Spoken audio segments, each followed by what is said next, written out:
আজি বৰপেটাৰ ফখৰুদ্দিন আলী আহমেদ চিকিৎসালয়ত সাফাই অভিযান জানিব পৰা মতে আজি বৰপেটাৰ ফখৰুদ্দিন আলী আহমেদ চিকিৎসালয়ত CRPF আৰু SSB জোৱানৰ লগতে চিকিৎসালয়ৰ ডক্টৰ আৰু বিভিন্ন কৰ্মচাৰীৰ সহযোগত এঘণ্টীয়া সাফাই অভিযান চলোৱা হয়। দেশৰ বিভিন্ন প্ৰান্তত এনেদৰে জোৱানসকলৰ নেতৃত্বত বিভিন্ন কাৰ্যালয়ৰ লগতে চিকিৎসালয়সমূহত সাফাই অভিযান চলোৱা দেখা যায়। লগতে এই অভিযানত সংগ দিয়ে মেডিকেল কলেজৰ ছাত্ৰ-ছাত্ৰীসকলেও। চিকিৎসালয়ৰ অধ্যক্ষ ৰমেন তালুকদাৰে সাংবাদিকৰ আগত কয় যে চাফ চিকুণ অতি জৰুৰী, কিয়নো চাফ চিকুণ নথকাৰ বাবে বিভিন্ন বেমাৰ আজাৰ সৃষ্টি হয়। পানী খাই পানীৰ বটল য'তে ত'তে পেলাব নালাগে। বিভিন্ন খাদ্যবস্তু খোৱাৰ পিছত পেলনীয়া সামগ্ৰী ডাষ্টবিন অথবা সুৰক্ষিত স্থানত থ'ব লাগে। য'তে ত'তে পেলোৱাৰ বাবে আমাৰ মাজত বিভিন্ন ধৰণৰ বেমাৰ আজাৰ বেছিকৈ হ'বলৈ ধৰিছে। সেয়ে আমি সকলোৱে এই ক্ষেত্ৰত সজাগ হ'ব লাগে আৰু চাফ চিকুণতা বজাই ৰাখিব লাগে।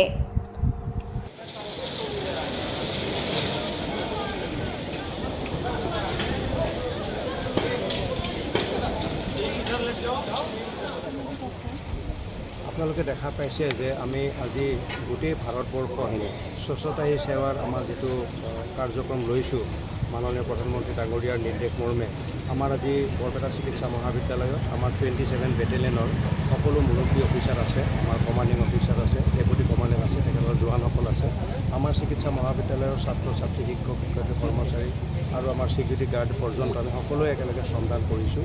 মই এটা বাৰ্তাই দিব পাৰোঁ যে আজিৰ দিনটোতে আমি যেন সংকল্পবদ্ধ হওঁ যে আমি ভাৰতবৰ্ষখনৰ লগতে আমাৰ নিজৰ দেশখন, নিজৰ ঘৰখন আমি যাতে ভালকৈ ঠিকমতে ৰাখিব পাৰোঁ।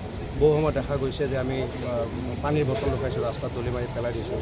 বহু সময়ত দেখা পাইছে চিপছৰ পেকেট ৰাস্তাত দলিয়াই দিছোঁ। ঘৰৰ চাফ চিকুণাই ভালকৈ মেইনটেইন কৰা নাই। ঘৰৰ চাৰিফালে জংঘল হৈছে আৰু ইয়াৰ পৰা আমি জানো যে বহুত ৰোগো বিয়পিব পাৰে।